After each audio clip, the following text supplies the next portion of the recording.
Iyore no way na mo yere bunya na no saloa no na bo ale followers ma we ja grow ma we ja grow we ma be no we mo bogbe we ma bere we ma mi ma ni ma no ma pe no we last week una we na khiorin oba we ma khiorin oba be bo na bo ma ama sikoko mo bogbu we be bo na nu we na gwana na mi ewe ere nu we na agbene na shawo be webo ama bu wode we nu mu a oye momo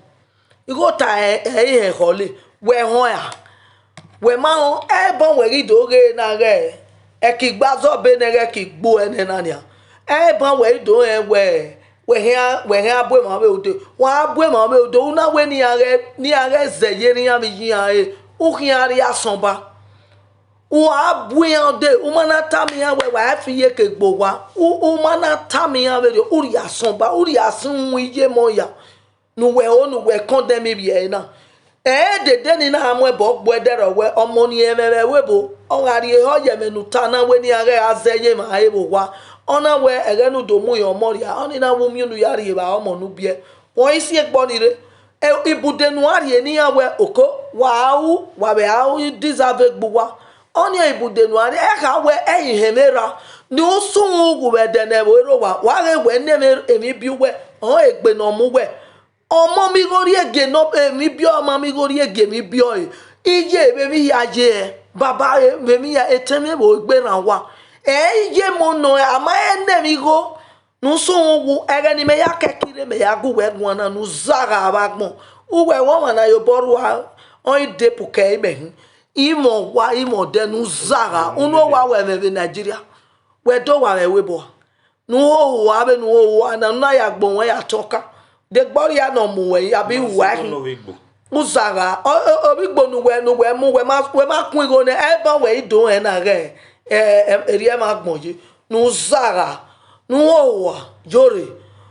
we follow us ogwalo e view ogwalo nu we na gbodion gbegwa gbe ibi view we go agwalo follow us we gwalo ma we ya clap eri o ma be you we clap uri oko eri o ma be ya we clap we ni Jesu umeme usweni obo sweni eba umategele we maro no lele gwabo ya no mama umagele we maro no lele church ya ni biye ma then oben oma no ipa tin ona orio ikerun oya nerun no biye then ora u no gba le canvas we webo eri jijere jerare then ije apa le gbe oya inerun nekia abi uwe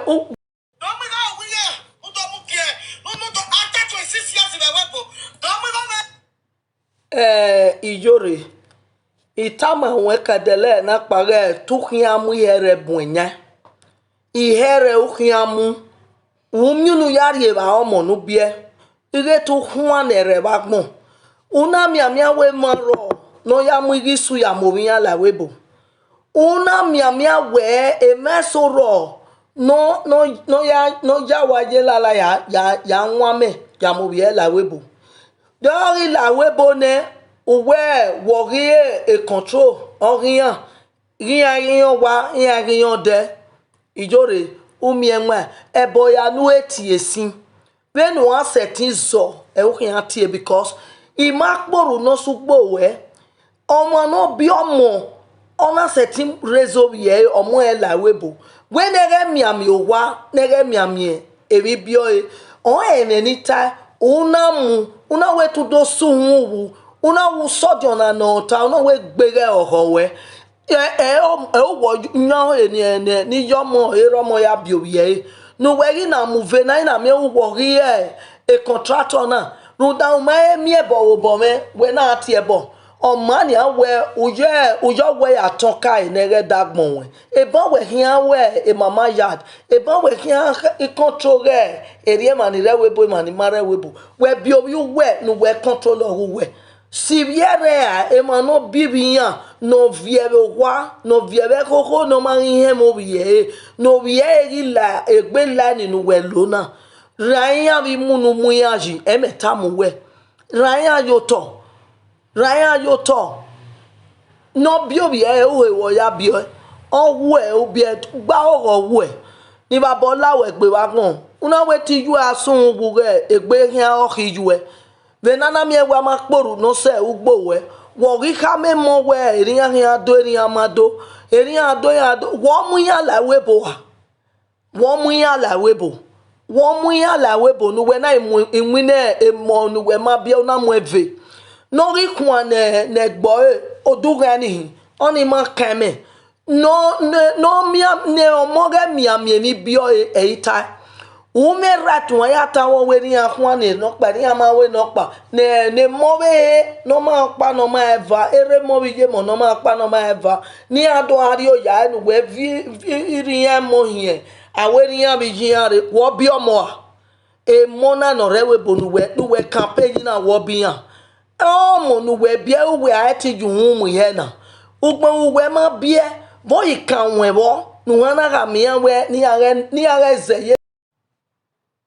Iyore koyo me makporo no so gbuwe e video ni u kata de we gbebe sun we na we video ni about 2 days ago when ya re azeyin ai ya mu gboto yen tini re webo ya ma ya ri ohi san yen tini re webo ni ya re azeyin ai ni o ya me reply we lare area ya vasema de rebo wega onwene onwe mi no urongine de re osalobo anu we tie na re we gelega we be we rongine ohun agun abania we akama we zeye mu we ya okay we zeye ma we na vasema ni are zeye ma yan ma de re urongine biba o ha we agemo we boya ya agbashawo me we ni Iyore o we TikTok na we na do sun we na ya zebo we go agbon go ati ere nu we bonu we je na the school nu we jo won we na graduate ene ni gbe aga we ya gbe have ye ne nu talo no ma gba ni correct we bana you are saying nonsense u go agun anyway ido bere ne we emanu take advice we emanu kiwe gbe benu we ye o kan take advice we o ma na o gbanu e ti take advice we wa do na we video na we ogun akan o madara ma ni gun akan e ma mu go gema iya na lu to help with them oni o ma emi no wu o na mu rin anore we boy aya we e kene gbe beni meye na ime keki la wa ina we ni reply we na beni meye ime kinido imo wa ni boy uwe dede danga eme ibana iye ti we o menurita to help with you mene dede dan we na ga isere dan we se keni mese unda wo kanu gbe no so imati ebo nu omo kanu gbe no so ese dey